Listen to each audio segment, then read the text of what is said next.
पंकजा मुंडेंच्या प्रचारात उदयनराजे भावुक झालेले आहेत। पंकजा मुंडेंच्या प्रचारात राजेंनी त्यांच्या विशेष स्टाईलमध्ये कॉलर सुद्धा उडवलेली आहे। तुम्ही मतदान नाही केलं तर मी राजीनामा देऊन ताईला निवडून आणेन असं ते म्हणतात।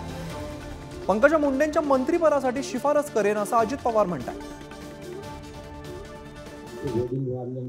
कोण होतं माझं बोट धरलं त्यावेळेस माझं बोट कधी धरली माझ्या गळ्याची शपथ महाराजांची शपथ तुम्हाला कोणी पण काय म्हणलं प्लीज शपथ सांगतो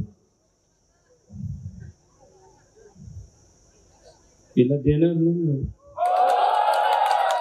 काय मी माझ्या बरोबर मी राजीनामा देतो आणि तिथून निवडून आणतो मग बघतो तुम्ही व्यवस्थितपणे पंकजा ताईचं काम करा। जी जोरात काम करेल त्याचा विचार मी करेन।